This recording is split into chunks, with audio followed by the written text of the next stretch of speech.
ब्रह्म सूत्र के द्वितीय अध्याय के द्वितीय पाद के 7वें अधिकरण का हम लोग विचार कर रहे हैं। इस अधिकरण में ईश्वर को जगत का निमित्त कारण मात्र मानने वाले जो भी विचारक हैं वे इस अधिकरण के पूर्व पक्षी हैं और सिद्धांती हैं वेदांती, जिनके मत में जगत का केवल निमित्त कारण ईश्वर नहीं है, अभिन्न निमित्त उपादान कारण है। और इसे प्रथम अध्याय के चतुर्थ पाद में भाष्कर भगवान बता चुके हैं और वेद व्यास जी भी बता चुके हैं प्रकृति अधिकरण में। और यदि जगत का ईश्वर केवल निमित्त कारण ही है, घटादि के प्रति जैसे कुलालादि कर्तारूप निमित्त कारण मात्र हैं, ये निश्चित होगा यदि, तब तो अभिन्न निमित्त उपादान कारण ईश्वर को बताने वाला जो अधिकरण और भाष्य ये दोनों हैं, बहुश्याम प्रजायेय इत्यादि श्रुति के द्वारा बताई गई जो उपादान कारणता ईश्वर में, और ये तो वा इमानी भूतानि जायन्ते ये न जातानि जीवन्ति, इसके द्वारा बताई गई जो उपादान कारणता, तत्तेजो असृजत इत्यादि से बताई गई निमित्त कारणता ब्रह्म में, उसका समन्वय बताने वाला यानी उपनिषद वाक्यों का जगत के प्रति ब्रह्म अभिन्न निमित्त उपादान कारण है, इस अर्थ में समन्वय बताने वाला अधिकरण है प्रकृति अधिकरण। तो इस अधिकरण के द्वारा जो उपनिषदों का समन्वय बताया गया है, उस समन्वय का बाद होगा, समन्वय की असिद्धि होगी। अतः उपनिषदों का जो ब्रह्म जगत के प्रति अभिन्न निमित्त उपादान कारण है इत्याकारक समन्वय है, इस समन्वय को अबाधित रखने के लिए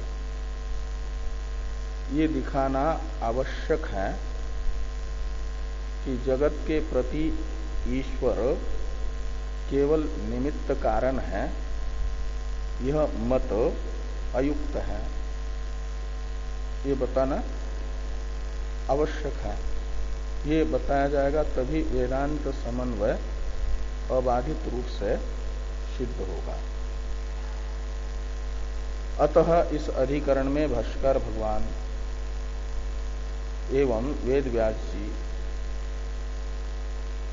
ये ईश्वर जगत के प्रति निमित्त कारण मात्र है इत्याकारक जो समन्वय है, क्या नाम, पूर्व पक्षी का जो मत है, इसे सदोष बता रहे हैं। पत्युः असामंजस्यात्, इस सूत्र वाक्य से वेद व्यास जी ने कहा कि पति शब्दित यानी पशुपति शब्दित पाशुपत माहेश्वरों का जो ईश्वर है, उसे जगत के प्रति निमित्त कारण मात्र मानना अयुक्त है। ये पत्यु इतने पद का अर्थ है। क्यों अयुक्त है? तो कहा असामंजस्य, क्योंकि असामंजस्य है। पशुपति शब्दित ईश्वर को जगत का कर्ता रूप निमित्त कारण मात्र मानने से असामंजस्य आता है, यानी ईश्वर में राग द्वेषादि दोषवत्ता का प्रसंग आता है। इसी असामंजस्य को स्पष्ट करते हुए हीन मध्यम उत्तम भावेन ही प्राणी भेदान विदधतः इत्यादि वाक्य भाष्कर भगवान ने लिखा और उसमें ये बताया गया कि जो अधम मध्यम एवं उत्कृष्ट कोटि के प्राणी है, यानी विषम जगत है, और इस विषम जगत को बनाएगा तो निश्चित ही राग द्वेषादि से युक्त होगा, क्योंकि यह व्याप्ति है कि यो विषमकारी स दोषवान। और केवल पाशुपत आगम के आधार पर विषमकारी होने पर भी ईश्वर को निर्दोष सिद्ध नहीं किया जा सकता, क्योंकि आगम तो निर्मूल है और आगम के प्रवर्तक पशुपति को सर्वज्ञ मान करके सर्वज्ञ का वाक्य होने से सर्वज्ञ ज्ञान मूलक है, ऐसा यदि कहेंगे तो कहा था कि उनके वाक्य में प्रामाण्य सिद्ध हो तब तो उनकी सर्वज्ञता सिद्ध हो, और उनकी सर्वज्ञता सिद्ध हो तब जाकर के आगम का प्रामाण्य सिद्ध होगा, क्या अनुन्याश्रय दोष होगा। और इस अनुन्याश्रय दोष को यदि टालने के लिए ये कहते हैं पाशुपत वाले और अनुमानित ईश्वरवादी भी कि प्राणी कर्म अपेक्षित ईश्वर जगत को उत्कृष्ट मध्यम एवं उत्तम प्रकार का बना रहे हैं, स्वतः नहीं, कर्म की अपेक्षा से। इसलिए कर्म से प्रेरित ईश्वर जगत को विषम बना रहे हैं, जिस कारण से, उस कारण से उनमें राग द्वेष वत्ता नहीं है। इस प्रकार की यदि आशंका ये करते हैं ईश्वर को जगत के प्रति निमित्त कारण मात्र मानने वाले, तो इस आशंका का भी निराकरण भाष्य में भाष्यकार भगवान ने न कर्म ईश्वरयो हो प्रवर्त्य प्रवर्तयित्रित्वे इतरेतर आश्रय दोष प्रसंगात इस वाक्य से किया। ये बताया कि ईश्वर को कर्म से प्रेरित मानेंगे यदि, तो ईश्वर को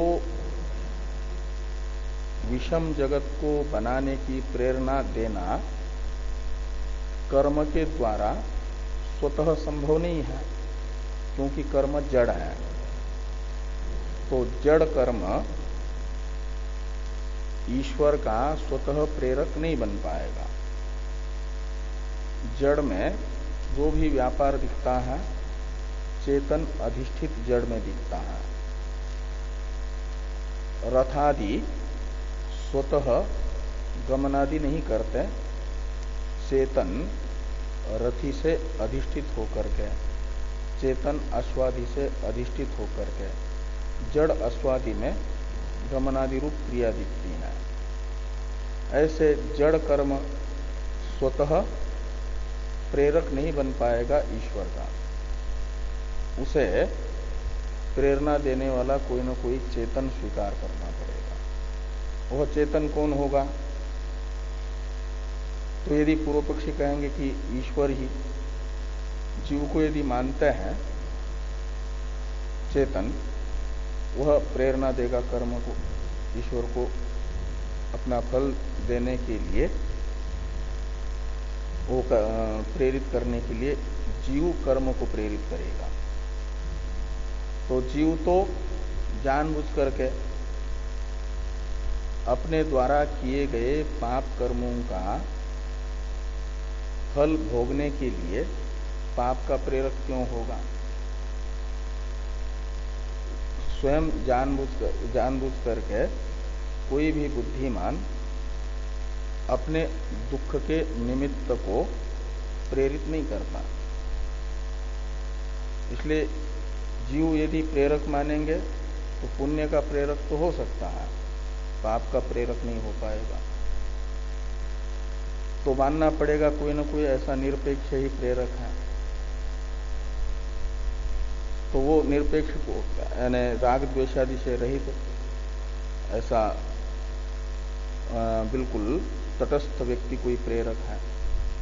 तो तटस्थ व्यक्ति जो है कौन होगा? तो ईश्वर मानना पड़ेगा। तो ईश्वर प्रेरित कर्म मानेंगे और वही फिर ईश्वर का प्रेरक होगा यदि, तो अन्योन्याश्रय दोष ये निश्चित बन जाएगा। ये कहा कि कर्म ईश्वरयो हो प्रवर्त्य प्रवर्तयितृत्वे इतरेतर आश्रय दोष प्रसंगात। और इस दोष का निराकरण यदि अनादि मान करके करते हैं प्रवर्त्य प्रवर्तक भाव को, तो न अनादित्वात् इति चेत, इससे पूर्व पक्ष की शंका आ रही है। इसकी अवतरण टीका है, तो टीका को देखिए। अतीत कर्मणा प्रेरित ईश्वरो वर्तमानं कर्म तत्फलाय प्रेरयति इति अनादित्वात् प्रेर्य प्रेरक भावस्य न अनुपपत्ति इति शंकते। यही चलना है ना, और आगे? अच्छा, हाँ, यहां तक तो पढ़ लिए थे हम लोग, है ना। अब हाँ, निरवध्यम यहां तक ये सब हुआ था। एस हेव साधु असाधु कारयति इति निरवध्यम इति च श्रुति मूलम पूर्व कर्म अपेक्षा कल्पनम इति वैषम्यम, अपने मत में सब बताया था। अब ये जो भाष्य में आ रहा है कि अपिच प्रवर्तना लक्षणा दोषा, अभी तक तो ये बताया गया कि युक्ति से भी ईश्वर को जगत के प्रति निमित्त कारण मात्र मानने वाले जो लोग हैं उनके मत में ईश्वर में राग द्वेषवत्ता का प्रसंग आ रहा है करके, और जो अवैदिक ईश्वरवादी हैं उनके मत में ईश्वर जगत का केवल निमित्त कारण है, ऐसा ईश्वर को स्वीकार करना ये अवैदिक ईश्वर को स्वीकार करना है। वेद प्रतिपादित ईश्वर जगत का केवल निमित्त कारण नहीं है, वो तो अभिन्न निमित्त उपादान कारण है वैदिक ईश्वर। तो अवैदिक ईश्वर में युक्ति से राग द्वेष वत्ता का प्रसंग अभी तक बताया, और सामंजस्यात इस पद की व्याख्या करते हुए भाष्य में अब ये कह रहे हैं कि जो अवैदिक ईश्वरवादी है उनके अपने अभ्युपगम से भी ईश्वर में राग द्वेष वत्तादि सिद्ध होते हैं, उनके अपने ही मान्यता के अनुसार उनका ईश्वर सदोष सिद्ध हो रहा है। ये भाष्कर भगवान अपिच इत्यादि से बता रहे हैं। इसलिए अपिच इत्यादि की ये अवतरण टीका है कि किंच परमतानुसारेणापि ईश्वरस्य रागादिमत्वं प्राप्नोति इत्याह अपिच इति।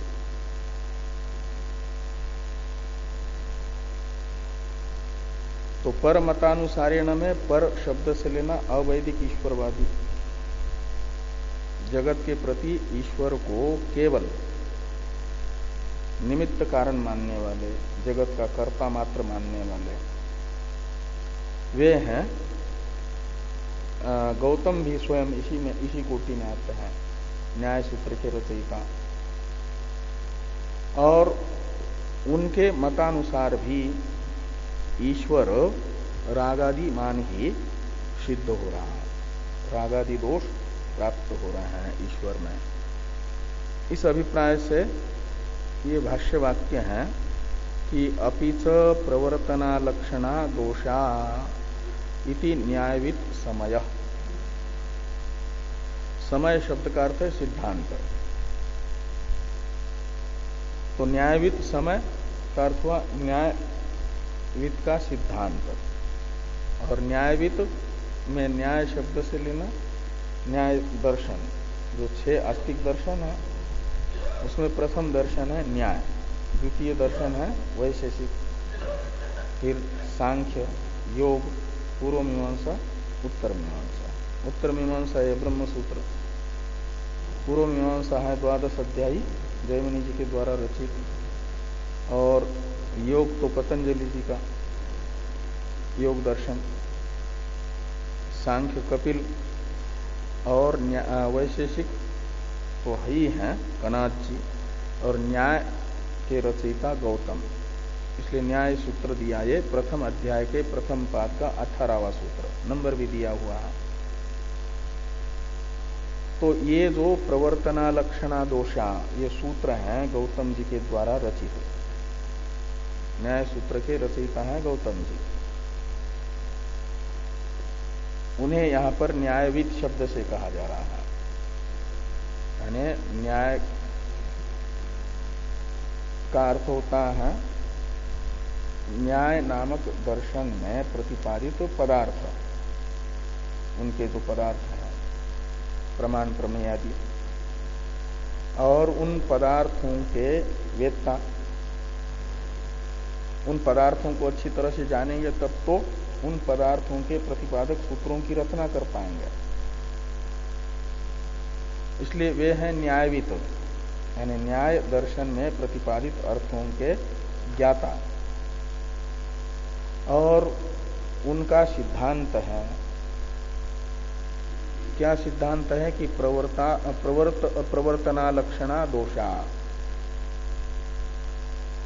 और इससे वे इस सूत्र की रचना करके बता रहे हैं कि जो भी व्यक्ति किसी कार्य में प्रवृत्त होता हुआ देखा जा रहा है तो वह दोष से ही प्रेरित होकर के प्रवृत्त होता है। प्रवर्तक होते हैं दोष, प्रवर्तना ये व्यापार है दोषों का, और उससे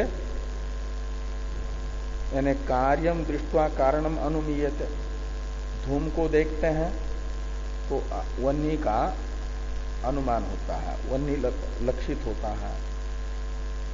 ऐसे ही प्रवर्तना रूप जो कार्य है, इस कार्य से लक्षणा यानी लक्ष्यमाना ज्ञायमाना दोषा, प्रवर्तना लक्षणा दोषा का अर्थ हुआ दोष क्या है, दोषों का क्या लक्षण है, तो प्रवर्तनारूप अपने कार्य से ज्ञायमान लक्ष्यमान जाने जाते हैं।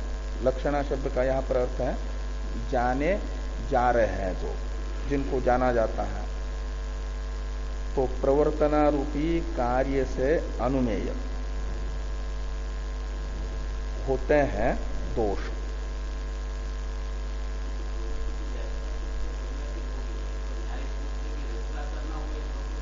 और क्या, तो वो अपने में भी दोष मानते हैं। और क्या, जो भी प्रवृत्ति होगी दोष से, हाँ, दोष से ही होती है।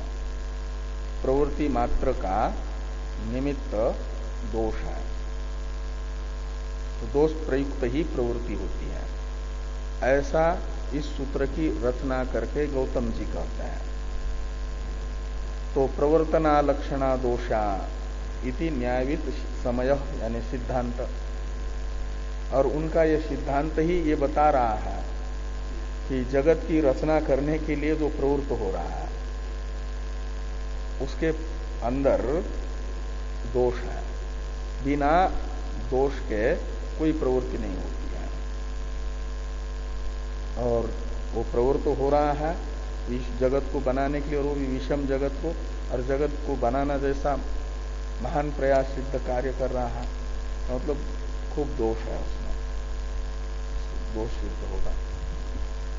तो प्रवर्तना लक्षणा दोषा इति न्यायवित समय, इसी की व्याख्या है आगे नहीं इत्यादि से। तो नहीं कश्चित अदोष प्रयुक्त स्वार्थे परार्थे वा प्रवर्तमानो दृश्यते। कश्चित यानी कोई भी, स्वार्थे परार्थे वा प्रवर्तमानो नहीं दृश्यते, नहीं देखा जाता। कैसा? जो अदोष प्रयुक्त हो, यानी दोषों से प्रवृत्त न हो और स्वार्थ में या परार्थ में प्रवृत्त हो रहा हो, ऐसा किसी को नहीं देखा जा रहा है। क्या मतलब? अपने स्वार्थ की सिद्धि अनुकूल प्रवृत्ति या परार्थ प्रवृत्ति, दोनों में भी प्रवर्तक उसके पीछे दोष होता है। ये हुआ कि अदोष प्रयुक्त यानी दोषों से जो प्रयुक्त नहीं है, ऐसा कोई भी स्वार्थ या परार्थ में प्रवृत्त होता हुआ नहीं देखा गया। का अर्थ निकला, स्वार्थ या परार्थ में जो भी प्रवृत्त है वह दोष से युक्त ही प्रवृत्त होता है, ऐसी मान्यता है गौतम जी की।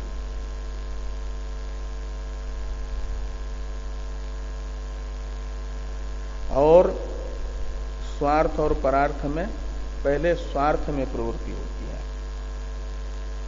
और स्वार्थ प्रयुक्त ही परार्थ में प्रवृत्ति जो परोपकार में लगे हुए लोग दिख रहे हैं उनमें होती है। ऐसा कह रहे हैं कि स्वार्थ प्रयुक्त एवच सर्वो जनः परार्थेपि प्रवर्तते इत्येवं अपि असामंजस्यम। तो उनका ये कथन हुआ कि जो स्वार्थ प्रयुक्त है ऐसे ही परार्थ में प्रयुक्त दिखते हैं, यानी अपना कोई स्वार्थ नहीं है और केवल दूसरों का ही प्रयोजन सिद्ध करने के लिए प्रवृत्ति किसी की हो रही हो, ऐसा नहीं। उसमें अपना भी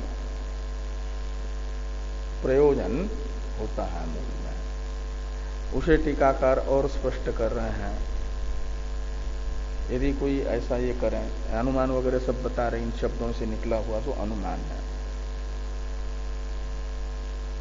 टीका को देखिए कि प्रवर्तकत्व लिंगात दोषा इति तार्किकानां स्थिति ही तथा च ईश्वरः स्वार्थे रागादिमान प्रवर्तकत्वात् सम्मतवत्, एक अनुमान बताया। तो प्रवर्तकत्व जो हेतु है उससे दोष का निश्चय होता है।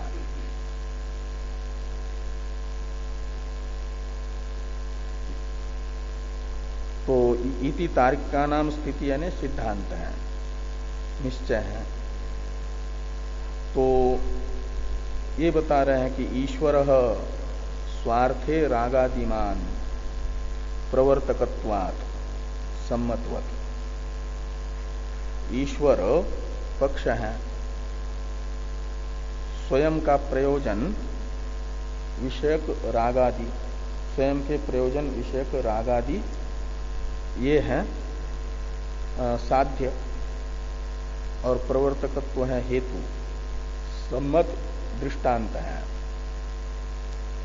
इससे ये यानी यत्र यत्र प्रवर्तकत्वम तत्र तत्र स्वार्थे रागादि मत्वम, ये व्याप्ति रहेगी। ईश्वर में भी प्रवर्तकत्व है, तो स्वार्थ विषयक राग आदि सिद्ध होंगे। कोई ये कहेगा कि जो केवल करुणा से दूसरों का प्रयोजन सिद्ध करने के लिए प्रेरित हो रहा है, प्रवृत्त हो रहा है, तो उसके अंदर क्या दोष है?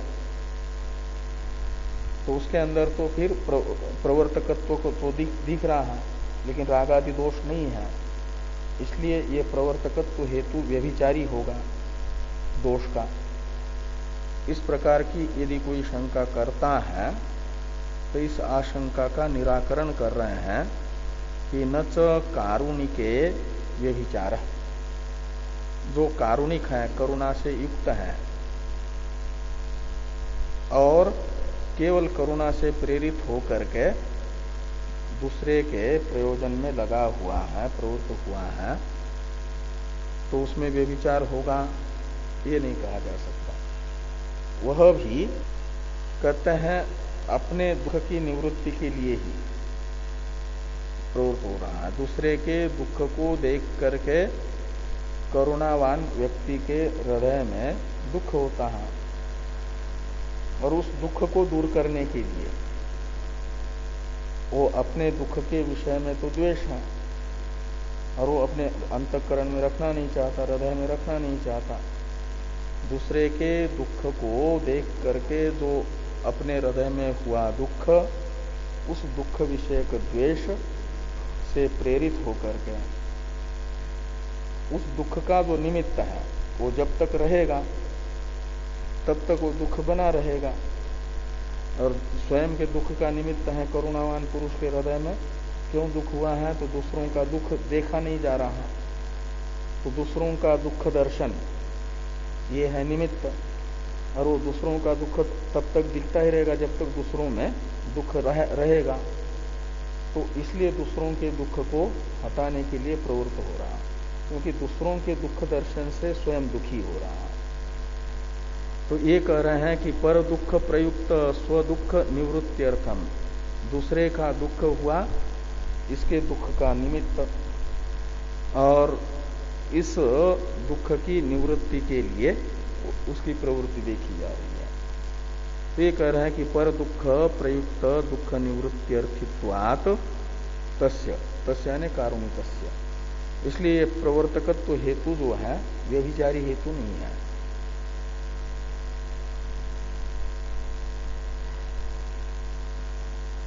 अब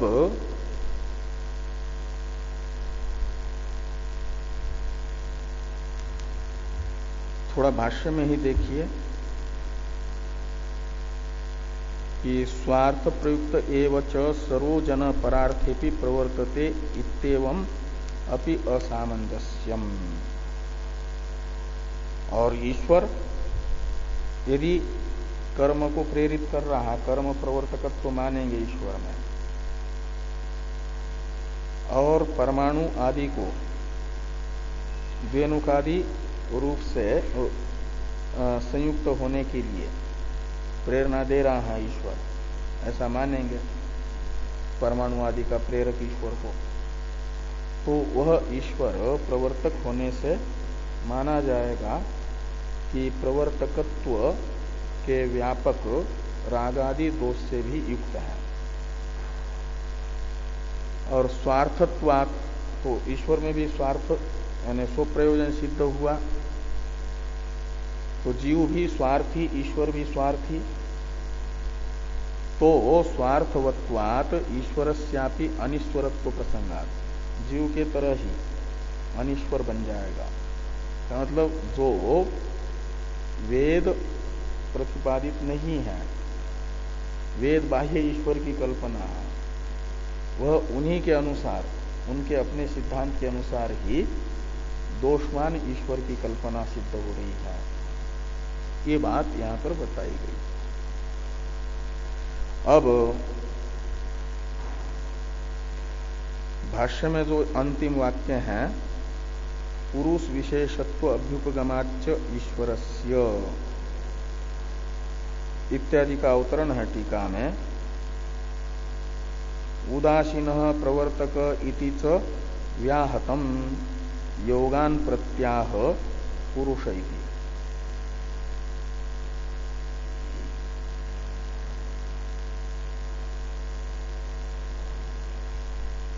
तो योगी लोग कहते हैं ईश्वर उदासीन है, तो कहते उदासीन भी मानोगे और प्रधान का प्रवर्तक भी मानोगे, ये दोनों व्याहत यानी परस्पर विरुद्ध है बातें। उदासीन किसी व्यक्ति में उदासीनत्व और प्रवर्तकत्व ये दोनों परस्पर विरोधी धर्म है, इसलिए उदासीन भी मानोगे और प्रधान का प्रवर्तक भी मानोगे तो व्याघात नाम का दोष होगा। और यही व्याघात नाम का दोष बताया जा रहा है योगियों के ईश्वर में। पुरुष विशेषत्व अभ्युपगमाच्च ईश्वरस्य पुरुषस्य च औदासीन्य अभ्युपगमात् असामंजस्यम। तो ईश्वरस्य पुरुष विशेषत्व अभ्युपगमात् योगियों ने और शेषपर सांख्यों ने माना है कि पुरुष विशेष ही ईश्वर है। उनके जो 25 तत्व हैं उनमें 25वां तत्व है पुरुष, और पुरुष नाना है, उनमें से एक पुरुष विशेष है ये आपका ईश्वर, ये कहते हैं। उसे पुरुष विशेष कह रहे हैं और उदासीन भी कह रहे हैं। सभी पुरुषों को उदासीन मानते हैं, उनकी प्रकृति ही करती है और जीव के भोगाप वर्ग के निमित्त सारी प्रवृत्ति प्रकृति में हो रही है, प्रधान में हो रही है। और जीव रूपी जो पुरुष है वह उदासीन है, जगत के निष्पत्ति के लिए किसी भी प्रकार की कोई भूमिका का निर्वहन नहीं करता है पुरुष। ऐसी एक मान्यता है उनकी, सांख्यों की भी और योगियों की भी। इसलिए पुरुष विशेष मानना और इधर जो है प्रधान का प्रवर्तक भी मानना। पुरुष विशेष मानने से तो पुरुष को तो मान लिया है उदासीन, उनका पुरुष उदासीन है, जगत के उत्पत्ति अनुकूल कोई भी भूमिका का निर्वाह नहीं करता है। इसलिए पुरुष विशेष मानने से उदासीन मानना पड़ रहा है। और इधर कह रहे हैं कि प्रधान और पुरुषों का प्रवर्तक भी है, तो प्रवर्तक होगा तो फिर उदासीन कैसे रहेगा पुरुष विशेष जो ईश्वर। तो उदासीनत्व और प्रवर्तकत्व ये मानना भी योगियों में दोष है, योग मतानुसार दोष आता है ये। तो पुरुष विशेषत्व अभ्युपगमाच्च ईश्वरस्य पुरुषस्य च औदासीन्य अभ्युपगमात् असामंजस्य मैंने दोषवत्तम, वो दोष यही हुआ व्याघात दोष। इस प्रकार ये प्रथम सूत्र के व्याख्यानुरूप भाष्य की चर्चा हो जाती है। द्वितीय सूत्र है, द्वितीय सूत्र की अवतरण टीका है। प्रधानवादे दोषांतरम आह सूत्रकारः संबंधेति। तो प्रधानवाद में यानी सांख्य मत में भगवान वेद व्यास जी जो अभी दोष बताया, इस दोष से भिन्न एक दूसरा दोष बता रहे हैं, दोषांतर बता रहे हैं। तो सूत्र का उच्चारण किया जाए। संबंधानुपपत्तेश्च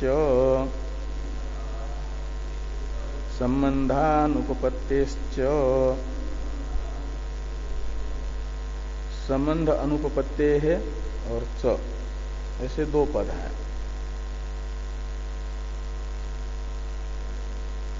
पूर्व सूत्र से असामंजस्यात् पद आएगा, वहां पंचमी है, यहां प्रथमांत हो जाएगा, असामंजस्यम ऐसा।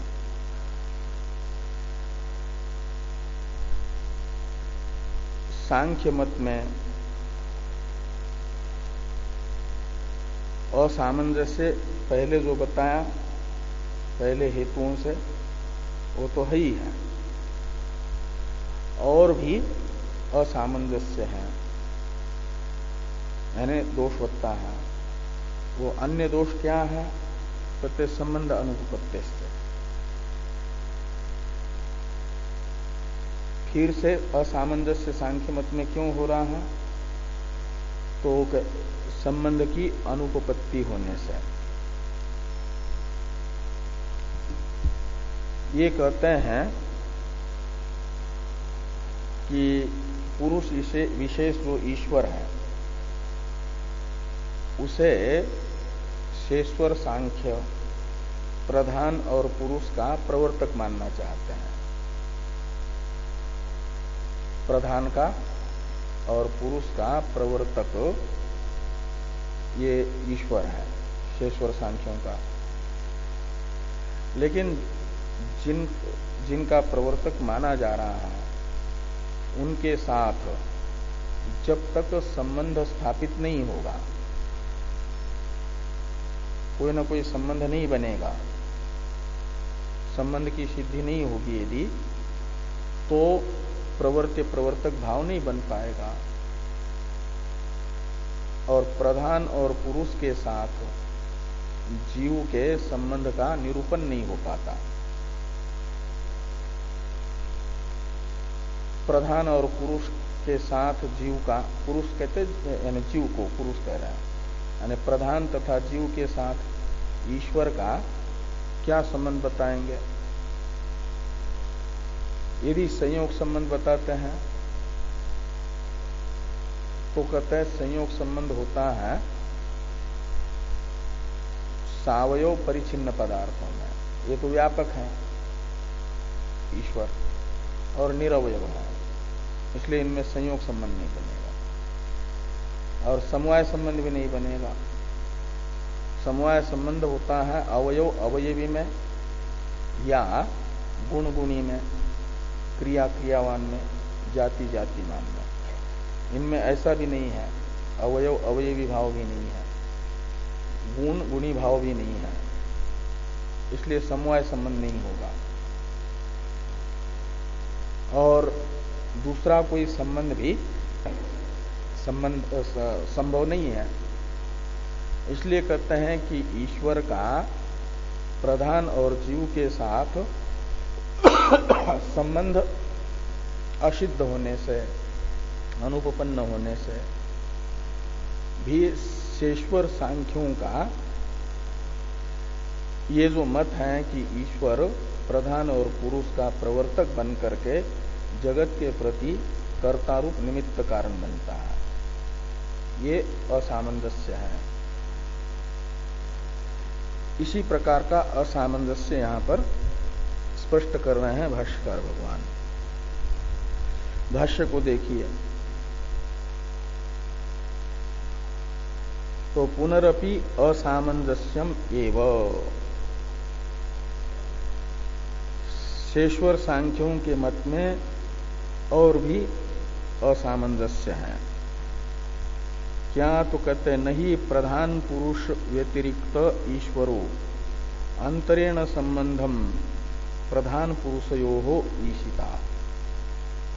शेश्वर सांख्यों के अनुसार प्रधान तथा जीव से अलग है ईश्वर।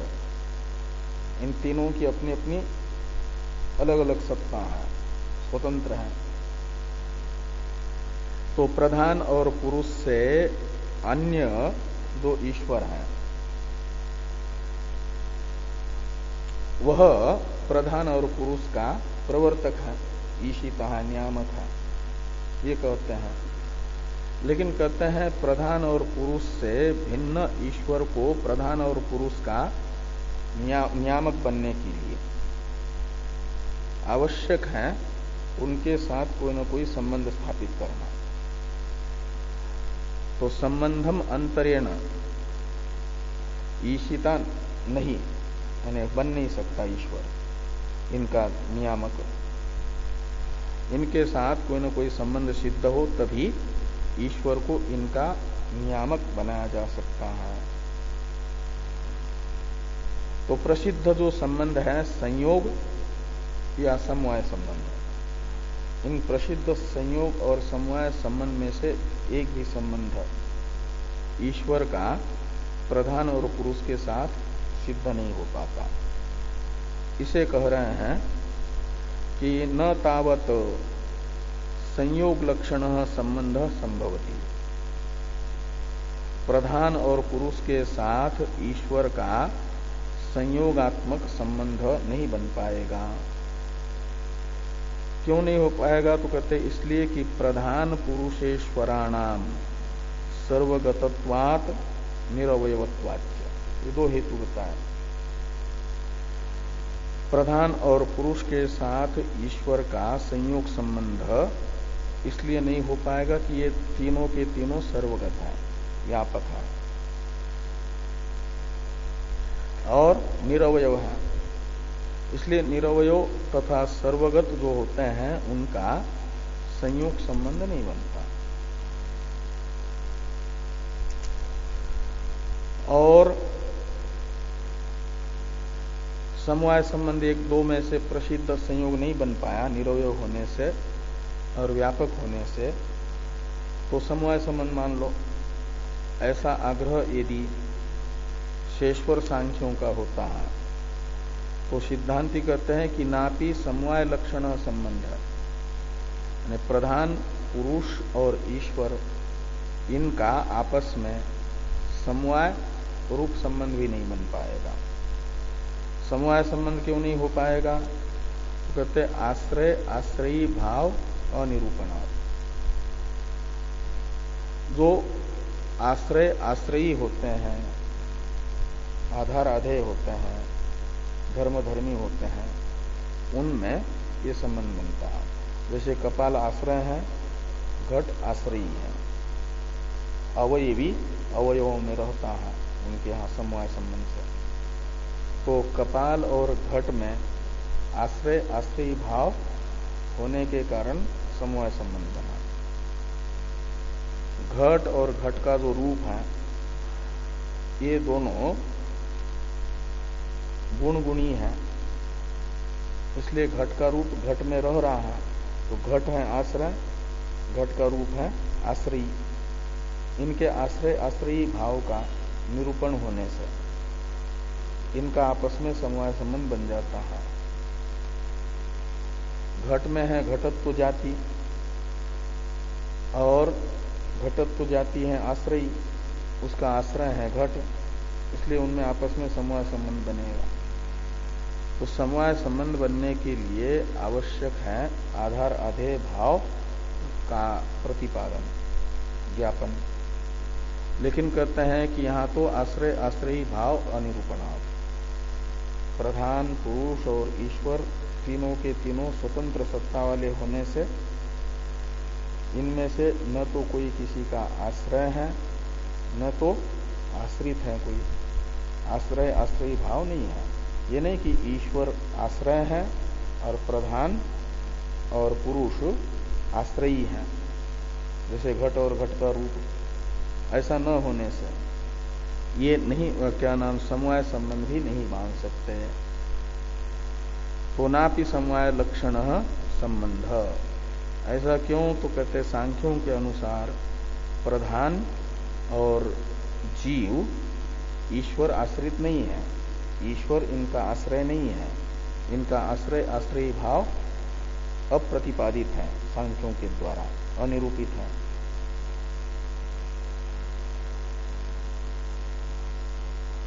एक वाक्य में टीका है, थोड़ा टीका को देखिए। ईश्वरेण असंबद्धस्य प्रधानादे प्रेर्यत्व अयोगात् संबंधो वाच्य सच संयोग समवायो वा नास्ति इत्यर्थ। ये दो नहीं से लेकर के आश्रय आश्रयी भाव अनिरूपणात्, यहां तक के भाष्य वाक्य का ये दो वाक्यों में अर्थ बताया टीकाकार ने कि ईश्वरेण असंबद्धस्य प्रधानादेः प्रेर्यत्व अयोगात्, ईश्वर से संबद्ध नहीं होंगे यदि प्रधान और जीव तो ईश्वर से प्रेरित नहीं हो पाएंगे, ईश्वर प्रेर्यत्व उनमें संभव नहीं हो पाएगा। ईश्वर प्रेर्यत्व यानी प्रयोज्यत्व, प्रेर्यत्व कहते हैं प्रयोज्यत्व को, प्रवर्त्य को, प्रवर्त्य प्रयोज्य और प्रेर्य ये पर्यावाचक शब्द है। तो ईश्वर प्रेर्यत्व प्रधान और आदि शब्द से ग्राह्य जीव में कहते असंभव है। कब? यदि ईश्वर से उनका कोई संबंध सिद्ध नहीं होगा तो। ईश्वरेण असंबद्धस्य ये हेतुगर्भ विशेषण है। प्रधान आदि में प्रेर्यत्व क्यों असंभव है? तो ईश्वर से संबंध न होने से। ईश्वर प्रेर्यत्व यदि प्रधान आदि में सिद्ध करना है तो ईश्वर के साथ प्रधान आदि का कोई न कोई संबंध बनना चाहिए। वह संबंध संयोग या समवाय नहीं हो पा रहा है। संयोग नहीं हो पा रहा है सर्वगत तथा निरवय होने से, और समवाय नहीं हो पा रहा है आश्रय आश्रयी भाव का निरूपण न होने से। तो कहा खाली संबंध होना चाहिए प्रेर्य प्रेरक भाव के लिए ना, तो कोई दूसरा संबंध मान लो, इन दोनों से अतिरिक्त संबंध तो बहुत है, तो अन्य कोई दूसरा संबंध भी बन नहीं सकता। इसे भाष्य में कहा जा रहा है नापि अन्य कश्चित कार्यगम्य इत्यादि से।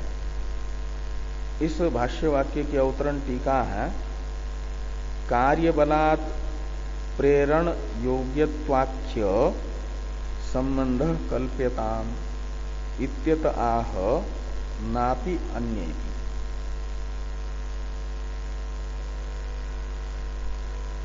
तो कहते हैं यदि संयोग संबंध या समवाय संबंध ईश्वर के साथ प्रधानादि का नहीं बन पा रहा है तो प्रेरण योग्यत्वाख्य एक संबंध ईश्वर के साथ प्रधानादि का है, ऐसी कल्पना करो संबंध की। और इस प्रकार की कल्पना का हेतु बताया कार्यबलात्। ये जगत रूपी जो कार्य है ये हो नहीं सकता, और कार्य का अनुभव हो रहा है, यानी अर्थापत्ति है एक प्रकार से कार्यबलात्। कार्य अन्यथा अनुपपत्तिया,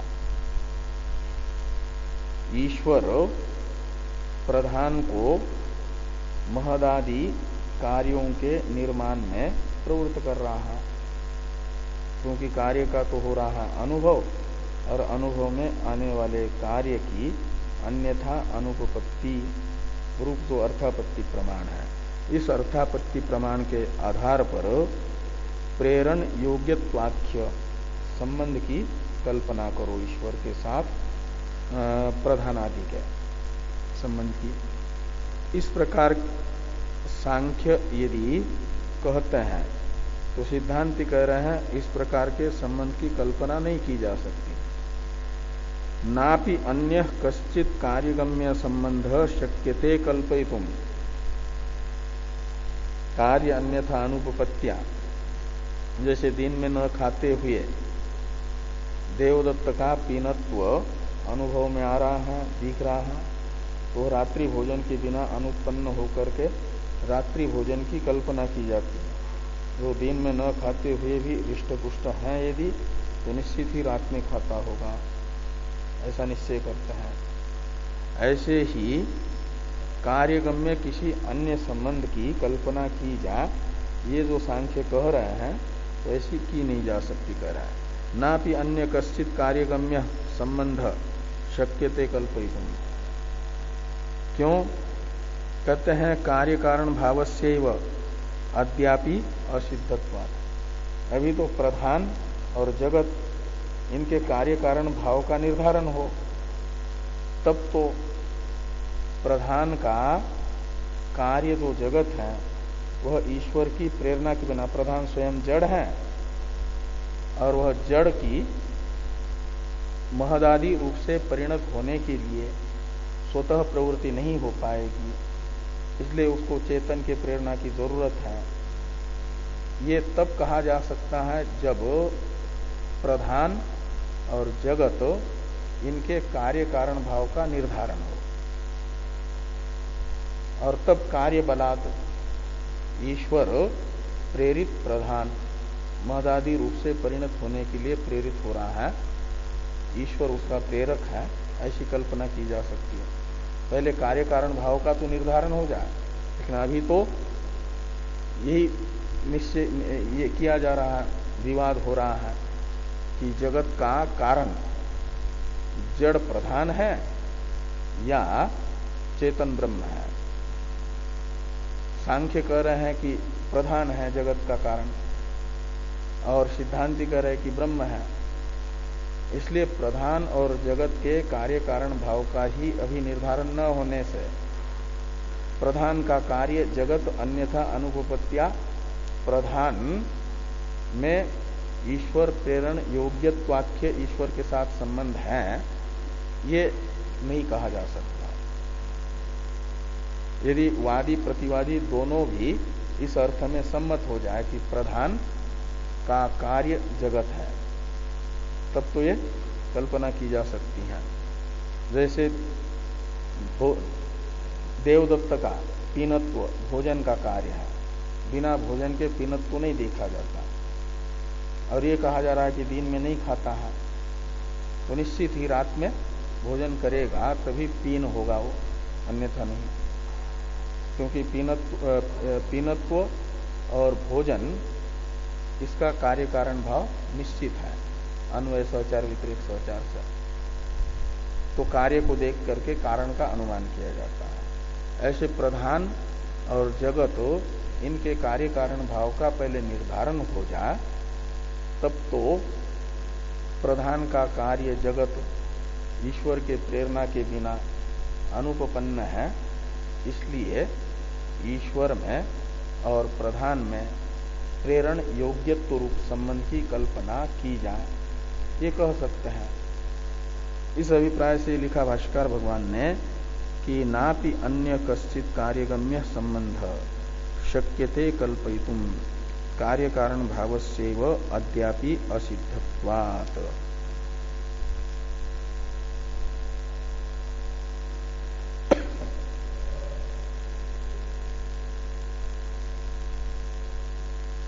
थोड़ी टीका है। ईश्वर प्रेरित प्रधान कार्यम जगत इति सिद्धं चेत संबंध कल्पना स्यात् तच्च अद्यापि असिद्धम इत्यर्थ। ये नापि अन्य कश्चित यहां से लेकर के कार्य कारण भावस्यैव अद्यापि असिद्धत्वात्, यहां तक के ग्रंथ का ये अर्थ बताया टीकाकार ने कि यदि सांख्य लोग ऐसा इस प्रकार की शंका करें कि ईश्वर प्रेरित प्रधान कार्यम जगत इति सिद्धम, यानी ये निश्चित है, तो कहते हैं इस निश्चय के लिए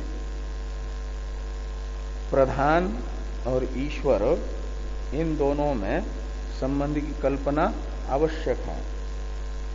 संबंध कल्पना स्यात् और तच्च अद्यापि असिद्धम, और ये जो है ईश्वर प्रेरित प्रधान का कार्य जगत है, यानी इनका कार्य कारण भाव है, यही अभी असिद्ध है, कार्य कारण भाव ही निश्चित नहीं हुआ है।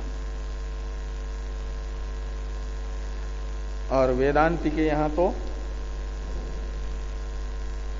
ईश्वर माया का प्रवर्तक है, यह श्रुति प्रमाण से निश्चित है। इसे कहते हैं ब्रह्मवादिनः कथम इति चेत इत्यादि जो भाष्य वाक्य है, इस पर यानी वेदांती भी तो मानते हैं कि अव्याकृत का अधिष्ठाता है ब्रह्म माया का। मयाध्यक्षेण प्रकृति सूयते सचराचरम, गीता कह रही है। मया यानी ईश्वरेण अधिष्ठिता प्रकृति, मैं अध्यक्ष हूं इसका, यानी मेरे अध्यक्षता में मेरे से अधिष्ठित होकर के प्रकृति शब्दित माया चराचर जगत का निर्माण करती है। का मतलब ईश्वर प्रकृति शब्दित माया का अधिष्ठाता है। तो आपके यहाँ पूर्व पक्षी सांख्य, शेश्वर सांख्य यदि वेदांति को ये पूछते हैं कि आपका ईश्वर माया का अधिष्ठाता कैसे है, वो संबंध कैसे बना? कहते तो हमारे यहाँ तो ईश्वर और माया इनके अधिष्ठेय और अधिष्ठाता भाव को कल्पना करने की जरूरत नहीं। इस संबंध की वो तो श्रुति बता रही है। माया और ईश्वर में अधिष्ठेय अधिष्ठात्री भाव। हाँ, मायनंतु महेश्वरम, ये श्रुति है। और देवात्म शक्ति विविधैव श्रूयते इत्यादि बहुत सी श्रुतियां हैं। हाँ, निगूढ़ा, वो श्रुति बता रहे हैं। तो ये एक विचार आ रहा है, ब्रह्मवादी न कथम चे इति चेत, ये शंका और उसका न इत्यादि से समाधान, इस पर चर्चा हम लोग कल करते हैं।